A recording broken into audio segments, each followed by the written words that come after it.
Olá, boa tarde, pessoal da Infomani. Estamos aqui para mais uma Analista Sem Censura. Eu tô nessa terça-feira com o Renato Breia e Bruce Barbosa, com quem eu imagino que eu vou brigar muito por conta do tema de hoje.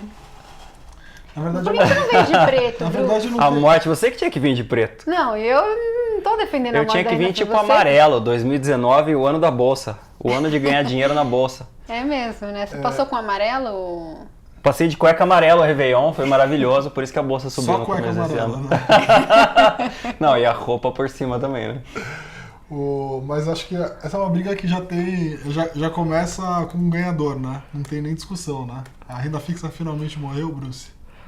Se morreu, eu Tomara, acho que né? ele devia estar de preto, entendeu? Mas ele não tá nada de preto. Não, a renda fixa não morreu, mas tomou um uppercut, aquele golpe de boxe, sabe, de baixo pra cima, que cai no chão assim, meio desacordado.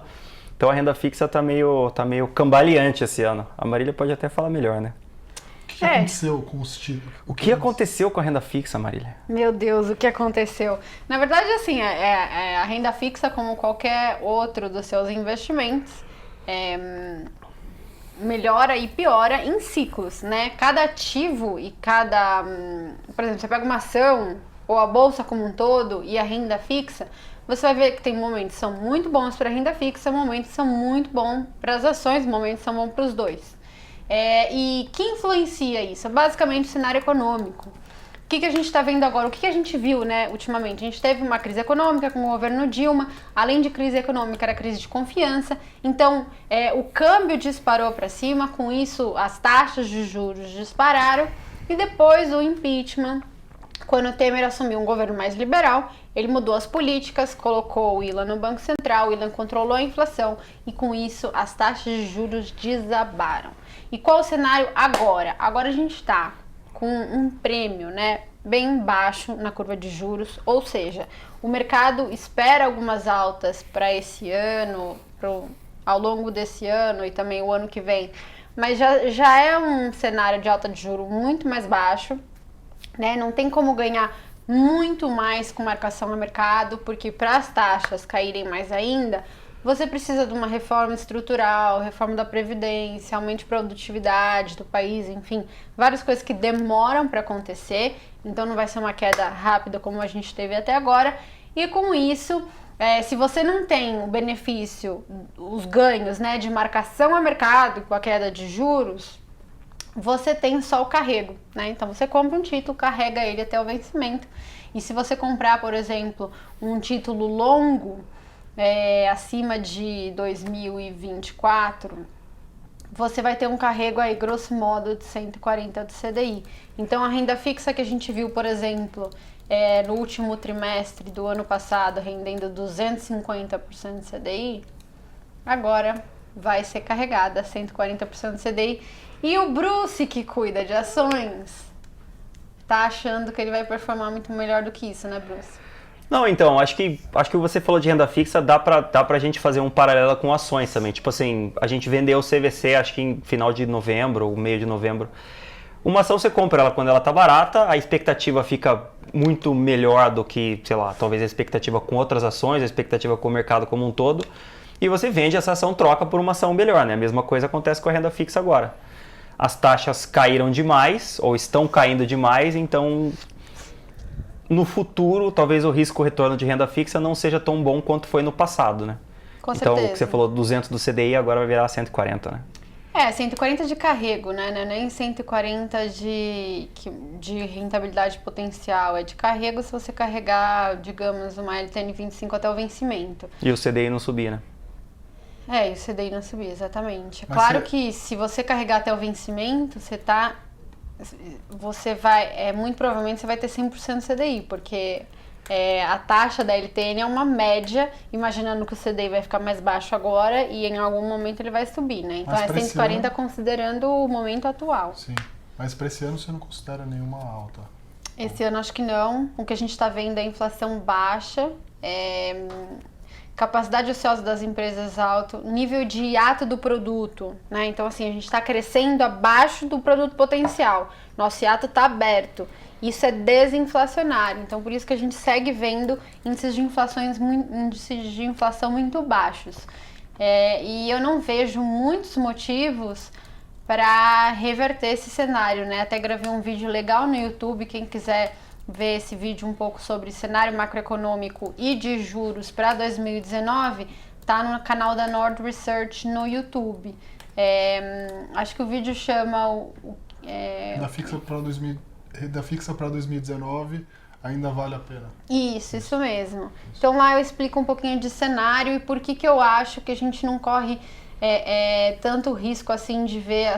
Eu acho que a Selic não sobe esse ano e se subir ano que vem sobe pouco também, né? E o crescimento eu acho que vai ser um pouco mais baixo, então no vídeo eu falo bastante sobre isso.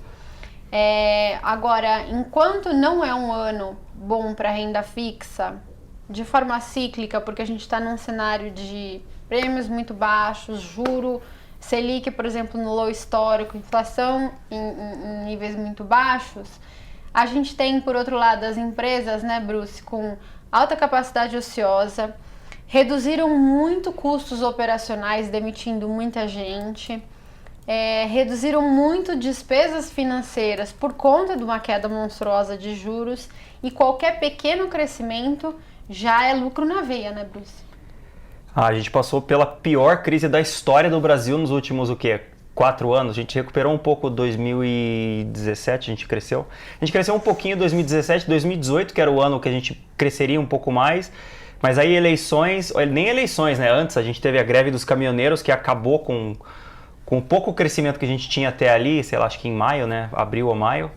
E aí as eleições meio que travaram os investimentos, ficou todo mundo com medo do Ciro, com medo do PT e acabou não investindo.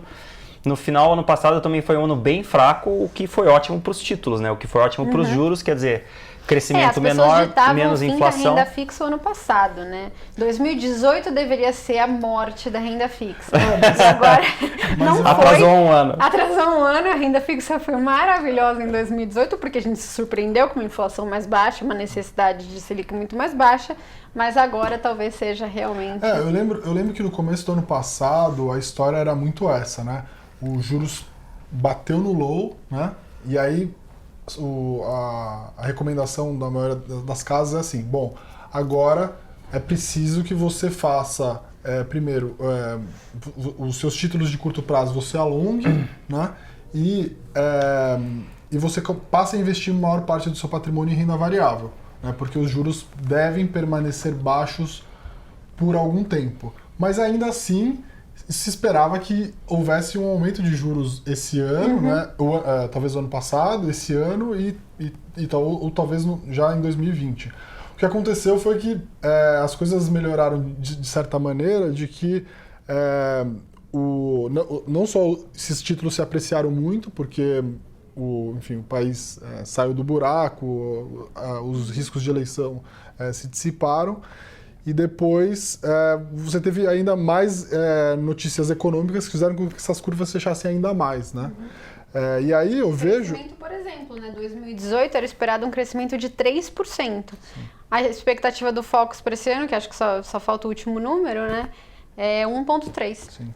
A mensagem, eu acho que no final das contas, que acho que é a mesma mensagem do ano passado, mas hoje eu acho que com um ano talvez um pouco mais difícil, porque você tem menos prêmios exatamente, de que não dá para ficar sentado esperando, olhando o CDI render 6,5%. Né? A gente vem falando isso já desde o começo, quando a gente começou o programa, que as pessoas precisavam alocar uma maior parte do patrimônio em renda variável, seja ações, fundos multimercado, ações que pagam bons dividendos, mas agora virou quase uma questão de sobrevivência, né? Que é o que acontece na maioria dos países, porque a gente está acostumado com juros na casa de 1% ao mês, então pra gente é sempre deixa pra lá.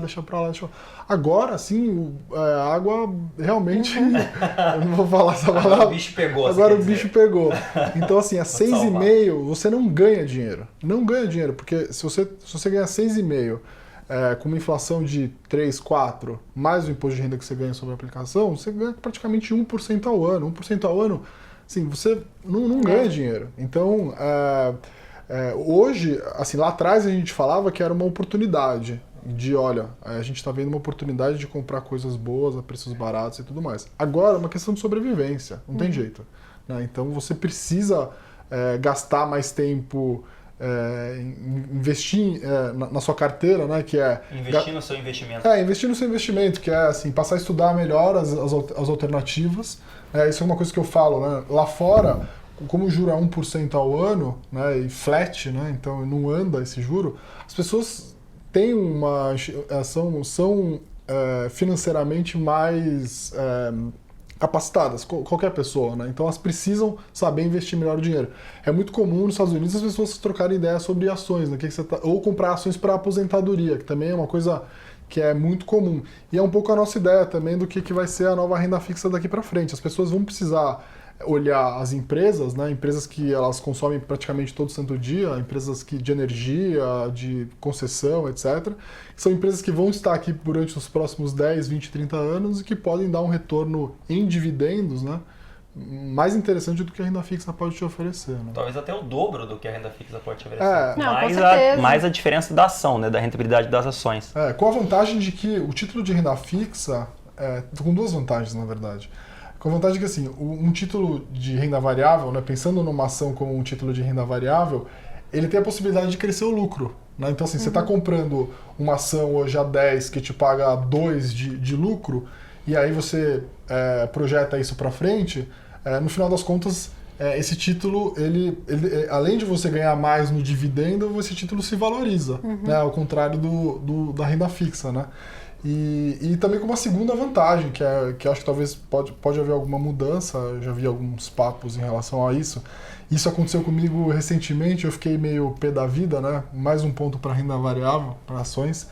A gente comprou os títulos as LTNs de 2025 em agosto, mais ou menos, né? E eu fui ver agora quanto que tava e eu tô pagando 22,5% de taxa, ou seja, em 100 dias. Eu ganhei 25% de retorno, só que eu tô deixando 1/4 na mesa. Pagando pro governo. Se eu quisesse resgatar hoje, eu ia deixar 22,5% na mesa, né? E ações, além do dividendo você não pagar nenhum imposto, o imposto de renda sobre uma venda em ações é de 15%. Ou abaixo de R$20 mil é zero, né? Exatamente. Dentro do mês, calendário. Se você fizer ainda uma programação, você pode pagar 0 de imposto. Você compra R$100 mil de uma ação, essa ação vira 200 mil, você pode ir vendendo 20 mil por mês e você não vai pagar imposto sobre nada. Então, acho que... Quantos jabs a renda fixa tomou agora? Foi um uppercut, Foi praticamente um filme do Rock, né? Assim... Mas quando o Rock apanha, né? Porque o Rock sempre apanha mais que o outro, mas ganha a luta. Né? Então foi... A renda fixa, na verdade, é o Rock. Na verdade, foi uma briga meio... como é que chama? Os caras que derrubam logo no começo. Foi tipo... Nocaute? Não, mas essas brigas do UFC que o cara derruba no primeiro minuto, né? Mas não foi Rock, foi no primeiro minuto. Realmente, a renda fixa Marília, esse ano tá muito difícil. O Anderson Abreu pergunta, vocês acreditam em deflação em algum dos próximos anos? Não, deflação provável, no né? ano fechado, não. Muito difícil isso no Brasil, porque, enfim, a gente tem uma série de contratos indexados e tal. Uma ineficiência absurda, né? Então acho que deflação é muito difícil. Mas a gente pode ter deflação num mês específico, né? A gente falou, por exemplo, acho que teve um mês de novembro ou outubro que veio deflação. Então, pode acontecer num mês específico, principalmente se o mês anterior teve uma puxada por conta de algum motivo específico. Mas no ano acho muito pouco provável, assim, para não dizer impossível. Emendando isso com outra pergunta que eu vi aqui, esqueci o nome, que perguntou assim, mas se o IPCA cai, é ruim pro título indexado? A princípio sim, né? Porque naquele mês, como é que funciona o título indexado? Você vai receber, ele é atualizado mensalmente, o VNA, que é o nome técnico do preço dele, é atualizado mensalmente pela inflação do mês. Então, como a inflação desse mês específico foi negativa, você teve, na verdade, uma redução do seu VNA, né? Acho que foi 0,09%, enfim, você reduziu. Em compensação, assim, no carrego, digamos assim, você ganhou menos, né? Você perdeu, na verdade, porque teve deflação. Por outro lado, por você ter tido uma surpresa inflacionária enorme para baixo, o mercado inteiro reprecificou a necessidade de subir Selic durante esse ano e o ano que vem, de tal forma que os juros futuros caíram. Então, embora você tenha um carrego menor, você ganhou muito na marcação a mercado. Então, esse título passou de uma taxa de 5,3 para 4,9, né? E com essa marcação a mercado, você ganhou muito mais do que você perdeu com o carreguinho lá do mês. Esses títulos, assim, uma analogia que eu gosto de fazer, que acho que dá para entender bem, é que nem se você decide alugar um imóvel. Você compra um imóvel, por exemplo, que está no mercado por 1 milhão, por conta do boom imobiliário, mas que na verdade vale 500 mil. Você compra um imóvel de 1 milhão só porque você consegue alugar ele por 10 mil? Se você está no pico de uma bolha imobiliária? Não, porque você vai ganhar no primeiro mês 10 mil, no segundo mês 10 mil, no terceiro mês estoura a bolha, o seu imóvel que estava 1 milhão vale 500, você perdeu 500 pau. Os seus 10 mil mensais não vai fazer diferença nenhuma, porque a sua perda foi gigantesca. Então, quando você pensa nos títulos, você tem que pensar dessa forma também. A inflação mais baixa vai reprecificar a necessidade de juros e você ganha muito na marcação a mercado, muito mais do que você perde num carrego num mês específico mais baixo.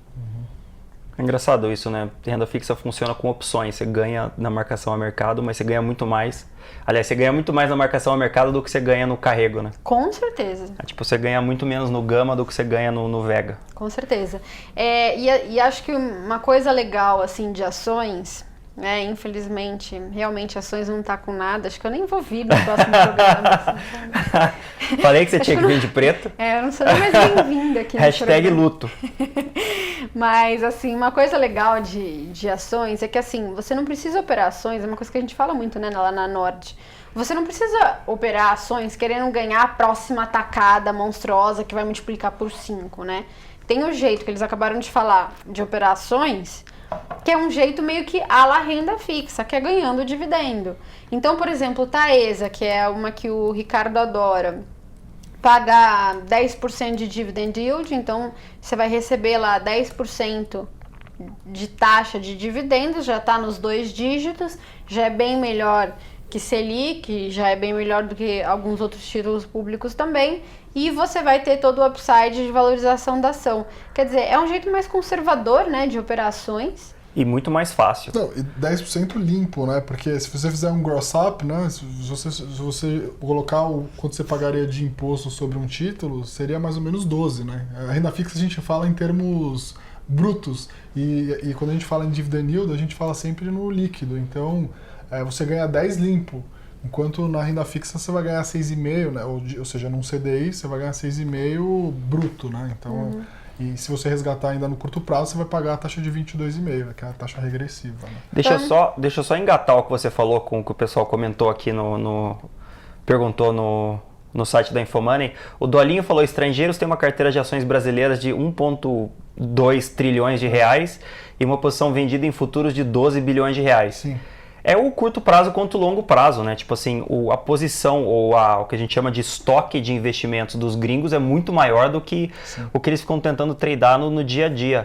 A gente viu bastante gringo saindo do Brasil, bastante fluxo gringo saindo do Brasil, mas é porque lá fora tá um desespero, né? Tipo, eles não sabem o que vai acontecer. O Trump tuita contra o Banco Central deles. Então isso afeta muito não só a posição deles em relação a outros mercados, mas também a marcação a mercado do que eles têm lá, e talvez eles precisem zerar posições para trazer dinheiro de volta para casa, né? Sim. Mas aí tem um erro grande de interpretação. Concepção. Que é, às vezes, quando alguém vai comentar sobre fluxo, fala só sobre contratos abertos, que é basicamente os contratos futuros que pessoas físicas, jurídicas, institucionais e estrangeiros têm abertos na bolsa, né? São os contratos que vencem a cada 2 meses e tal. E aí as pessoas veem gringo aumentando a posição vendida e falam assim, o gringo está ficando negativo no Brasil. Mas assim, você tem que pensar que isso é um hedge de uma posição que está cada vez maior. E, assim, a posição aumentou muito. De agosto para cá, essa posição era net positiva, ou seja... Você fala exemplo, o cara tá comprando ações e vendendo futuro para se proteger. Sim, na verdade, fazendo um long short. Não precisa necessariamente estar comprando, mas assim, à medida que os títulos vão se valorizando, as ações vão se valorizando, né? Se a bolsa sobe 10%, 20%, 30%, sei lá, a carteira vai subindo e aí, obviamente, que o hedge pode aumentar. Mas isso não quer dizer que está tendo saída. Na verdade, é só uma proteção de uma posição que é muito grande, que é o que ele falou aí. 1,2 tri de reais. 1,2 tri de reais. Então, é óbvio que toda vez que a bolsa vai subindo, aumenta-se a necessidade, vamos dizer, de criar algum tipo de proteção. Mas isso não quer dizer necessariamente que o fluxo net, né, líquido, é negativo. Então, acho que você tem razão. Só de olhar esse tipo de dado não dá para entender o que está acontecendo no mercado, né? Tem mais coisa. Twitter, eu postei hoje, inclusive. Quem quiser ver, tá lá. Tem lá um fluxo de... Agora eu esqueci quem que postou, só repostei. Copiei de algum. O Dan não sei o quê. Hã? O Dan não sei o quê. Não, acho que foi outra pessoa. Do Cef. É bom, enfim, eu vi nesse cara. O Helder tá fazendo uma pergunta parecida, que é: o que vocês acham do possível bear market americano e, se confirmado, como pode impactar a bolsa brasileira? O que eu acho? Assim, a gente não está tendo um grande problema de crescimento nos Estados Unidos. O último dado de emprego mostrou, o payroll mostrou uma criação de empregos de 300 mil empregos, quando o mercado esperava 176. Quer dizer, eles estão bombando. O que eles estão vendo lá é um desemprego cada vez mais baixo, então na casa dos 3%, e isso não está gerando inflação. Né? Então aí fica o Banco Central brigando com o governo, né? O Trump fala assim: mas se não está gerando inflação, o Banco Central não precisa subir juro. Aí vem o Banco Central e fala assim: mas olha o desemprego, uma hora isso vai gerar inflação, porque esse desemprego com certeza é bem menor do que o desemprego neutro da economia. Então eu vou subir juros e vou retirar estímulos, né? Então, assim, nos Estados Unidos em específico, eu não acho que você está tendo um grande problema de crescimento, o contrário, acho que você está crescendo. Talvez não seja o crescimento tão grande quanto as pessoas imaginavam, mas está tudo bem lá. Agora, o que está acontecendo no mundo como um todo é uma desaceleração e não tem como não ser, porque você teve diversas grandes economias, por exemplo, Estados Unidos, Europa, Japão, fazendo estímulos de QE, né? Então, nos Estados Unidos você teve 3, no Japão você teve um monte... na Europa também. Agora esses bancos centrais estão dando um passo para trás, então o americano está se desfazendo, o europeu está falando que não vai mais colocar. Então, assim, isso com certeza te faz perguntar se essas economias conseguem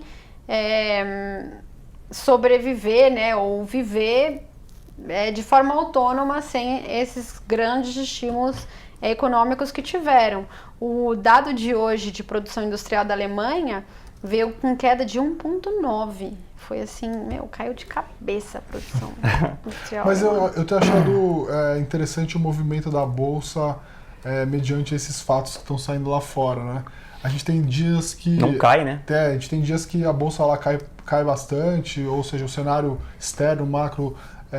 muda bastante, e aqui as coisas não têm mudado muito, ou seja, os fundamentos domésticos têm prevalecido em relação ao que vai acontecer, o que está acontecendo lá fora.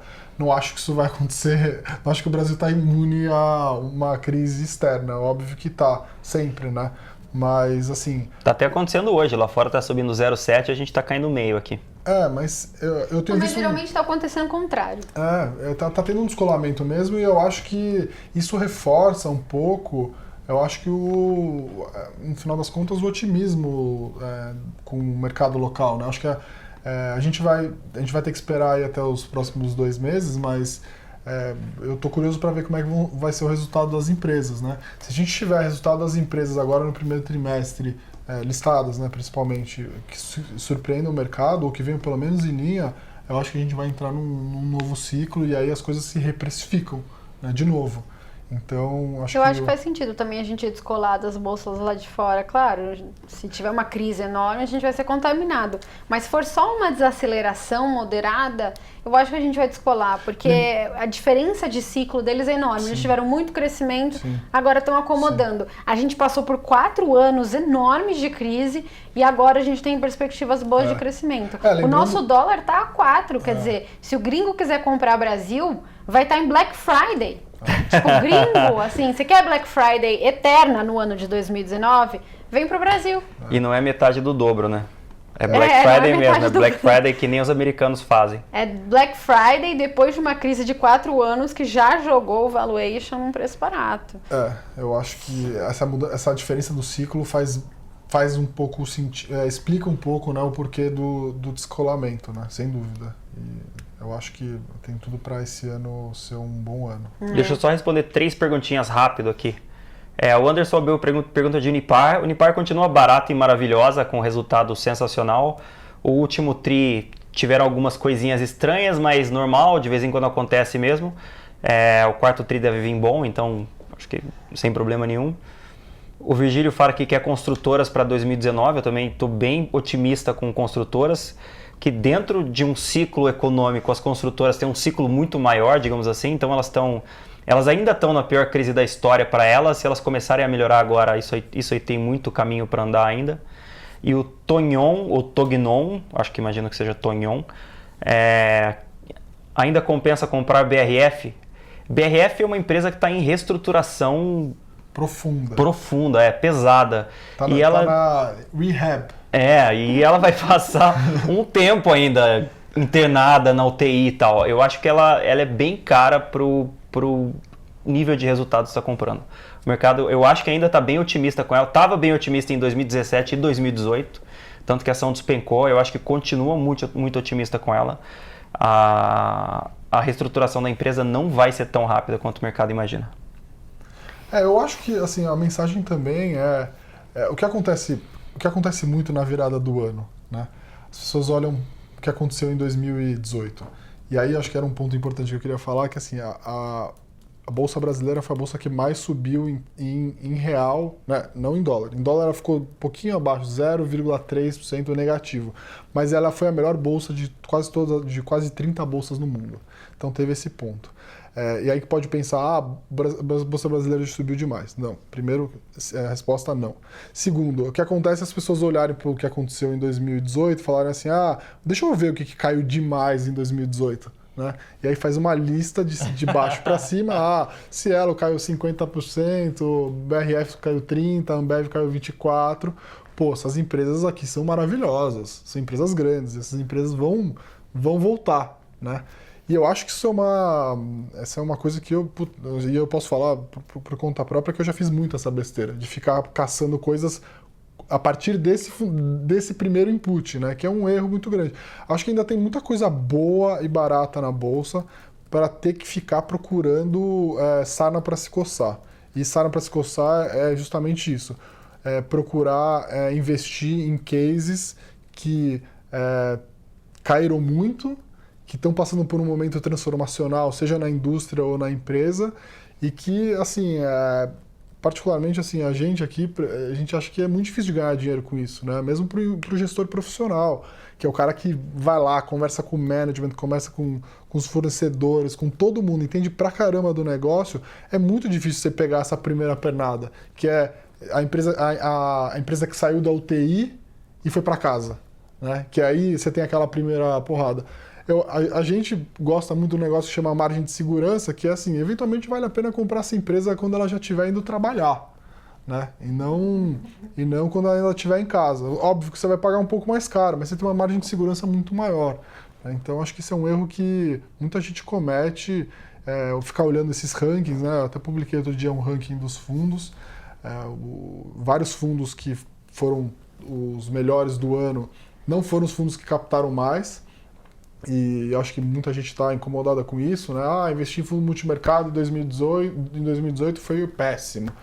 Olha, primeiro assim, o fundo multimercado é uma coisa que você tem que olhar para um horizonte de pelo menos 4, 5 anos, dependendo de cada fundo, né? Então, as estratégias se materializam, né? Às vezes as teses se materializam às vezes em 2, 3, 4 anos. Então isso pode acontecer. E acho que a mesma coisa você tem que evitar fazendo ações, olhar rankings, tentar tomar uma decisão baseada numa coisa assim tão simplista, né? Outra coisa que é legal também que pessoa física faz muito é ficar esperando a hora de comprar uma ação específica, né? Por exemplo, BRF. Então todo mundo conhece BRF, todo mundo acha, não, a BRF já foi boa, então ela vai voltar a ser boa. Pode até ser, mas dependendo do preço, talvez nunca vale a pena comprar BRF, porque talvez o risco dela voltar ou não voltar não esteja refletido no preço ainda direito. Então tem coisa muito mais barata que você pode, que está do lado de BRF, por exemplo, você olha uma coisa muito mais barata que já está crescendo, já tem rentabilidade boa, já tem dívida baixa, já está com o negócio engrenado, está perfeitinha para crescer e você fica martelando em cima de uma ação. Acertar o bilhete premiado. Entendeu? Então talvez desencanar dessas ações e procurar ações mais baratas ou ações que já tem tudo certinho e estão mais baratas, podem crescer, seja muito mais fácil e muito mais rentável. Estouramos o tempo, né? Assim, eu só queria deixar um recado, quem quer continuar nesse papo da nova renda fixa de 2019, que vão ser os dividendos, né? Operar ações que recebem dividendos. Pode continuar acompanhando a gente na live que a gente vai fazer na quinta-feira, às 4 da tarde? 4 da tarde. E para você ter acesso, www.nordresearch.com.br /Infomoney. Então a gente vai fazer a nossa live sobre a nova renda fixa de 2019. Não perca e até a semana que vem.